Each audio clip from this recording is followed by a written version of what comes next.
السلام جی سر، علیکم علیکم السلام آفاق صاحب، کہاں سے کال کیا؟ سر۔ ویسے تو میں ابھی دبئی میں ہوں، پر ہوں میں پاکستان سندھ سے۔ اللہ آپ کو عزت دے، حکم کریں بھائی۔ کیا حال ہے سر جی؟ طبیعت سے ٹھیک ہے؟ یار میں اللہ آپ کو بہت عزت دے، کوشش کر رہا تھا۔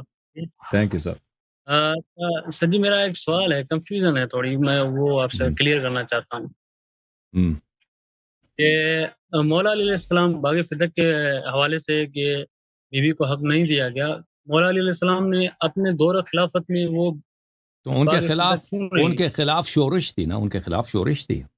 مولا امیر المومنین علیہ السلام کب جنگوں سے فارغ ہو گئے؟ ان کی مائی نے لشکر نکالا تھا نا، ماسی نے لشکر نکالا تھا نا، ماسی کے بعد ان کے ماموں صاحب نے لشکر نکالا تھا، اور پھر ان کے بھائیوں نے۔ اچھا ہاں، آخر تک ان جنگوں کی حالت میں کب وہ فارغ ہو؟ ان کی کل حکومت ہے 4.5 سال، ان 4.5 سال میں جنگ ہی جنگ رہے، اور یہود نصارہ سے نہیں، ان کے ماں سے، جماعت کے مائی سے، اور پھر ان کے ماموں سے، پھر ان کے بھائیوں سے، خوارج سے، وہ فارغ ہی نہیں رہے، ہمیشہ جنگ کے حالات ہوتے تھے۔ اچھا، صلح حسن پہ آپ کا کیا موقف ہے؟ اگر صلح حسن ہو گئی تو ہمیں صلح کرنی چاہیے نا؟ آپ کو صلح کرنی چاہیے؟ کس سے صلح کرنا آپ نے؟ صلح امام حسن نے صلح کی جو معاویہ کے ساتھ، آپ کیا سمجھتے ہیں کس لیے صلح کیا؟ وہ تو آپ سے ہی میں پوچھنے آیا ہوں، اس کا تھوڑا آپ مجھے بتا دیں۔ تو ہوا یہ تھا کہ امام حسن علیہ الصلاۃ والسلام کے لشکر کے جنرلوں نے معاویہ سے رشوت لیا تھا، اور انہوں نے معاویہ کو خط بھیجے تھے کہ آپ جب چاہیں ہم امام حسن علیہ السلام کو ہاتھ باندھ کر آپ کے سامنے پیش کریں گے۔ اور ان کے فوج کا سالار تھا عبید اللہ ابن عباس، ان کے چچا کا لڑکا، وہ کچھ پیسے لے کے وہ خود معاویہ سے جا کے ملا تھا، اور فوج کے افراد نے خود امام حسن علیہ السلام پہ حملہ کیا تھا، ان کے پیر مبارک کو خنجر مار کے زخمی کیا تھا، ان کو قتل کرنے کی کوشش کی تھی۔ اور یہ مختار تھا مدائن میں، یہ بھی لالچ میں آ گیا تھا۔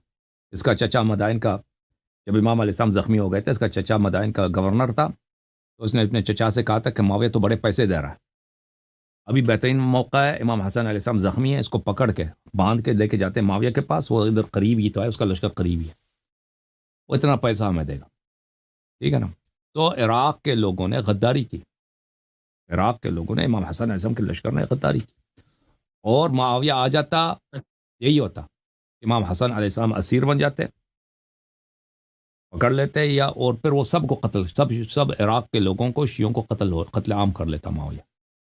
اگر وہ فتح کر لیتا اس صورت میں سب قتل عام ہو جاتے۔ تو یہ امام حسن علیہ الصلاۃ والسلام نے اپنی جان کی حفاظت کے لیے، اپنے اہل عیال کی جان کی حفاظت کے لیے، اہل بیت علیہ السلام، امام حسین علیہ السلام کی حفاظت کے لیے، کہ ان کا خون نہ بہے، کہ بچے کو خون نہ بہے اور بے گناہ لوگ یہاں پہ قتل عام نہ ہو جائیں، کیونکہ قتل عام ہونا حتمی تھا، شکست حتمی تھا، معاویہ کے خلاف فتح نہیں ہو سکتا تھا، کیونکہ معاویہ کی بہت بڑی لشکر تھی، اور سامنے سے امام حسن عسکری علیہ السلام، امام حسن مجتبی علیہ السلام کی جو لشکر تھی وہ ٹوٹ پھوٹ چکا تھا، اور لشکر سب جو بڑے جنرل تھے ان کی حالت میں نے آپ کو بتا دی۔